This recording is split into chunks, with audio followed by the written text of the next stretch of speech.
Matapos ang ilang araw naming pag-aantay dahil nagsimula kaming tumawag sa GP sa 111 at sa hospital na din para sa lahat ng laboratory ni Lorenzo. Kaya ito, nagkaroon na rin kami ng appointment para sa kanyang ultrasound. So on the way kami sa hospital ngayon dahil kinailangan naming ipa-ultrasound or binigyan nila kami ng appointment para sa ultrasound niya.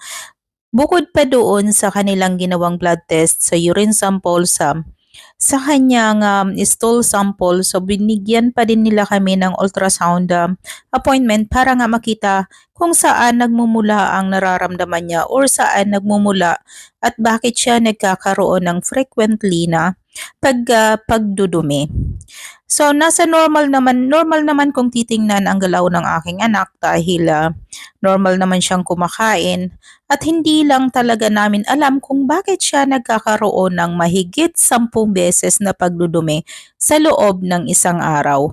Bukod pa doon, hindi lamang 10 beses na mahigit at pati na din ang kanyang iihi ay sobrang dami na din niyang pabalik-balik. Kahit nga ang kanyang guro sa paaralan, yun din ang sabi sa akin na baka daw nga meron siyang UTI.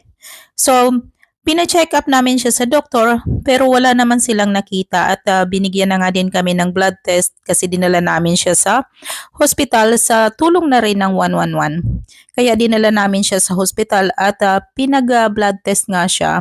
Kinuhanan nga siya ng dugo para makita kung ano ang abnormality ng kanyang nararamdaman. Pero dahil sa normal na nga nagalaw ng bata, ay hindi naman nila kami ini-admit nung una naming punta. So kami ay pinauwi pa din dahil para na din ma-monitor lang nila at sabi nga sa amin ay antayin namin ang kanilang appointment para sa kanyang ultrasound. So nandito na nga tayo guys sa South End Hospital. So kami lang mag-ina, nagbus lang kami dahil may pasok ang aming tatay kaya nagbus lang kaming dalawa. So nagmamadali nga kaming pumunta dito dahil wala nga kaming sulat, ako ay tinawagan lang nila para pumunta at ipa-ultrasound na nga siya.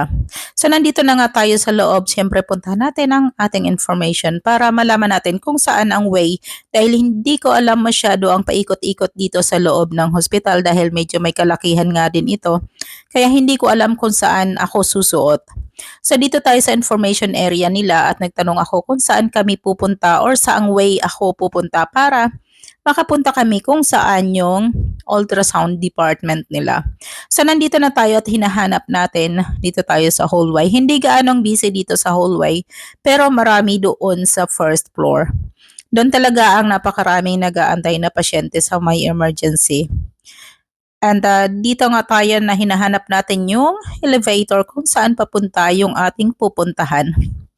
Siyempre, hindi naman ako gaanong familiar dito sa loob ng hospital kasi napunta ako rito nung nanganak ako at nagpapa-check up kami sa may mga clinic na ng bawat kung saan kami naka-registered.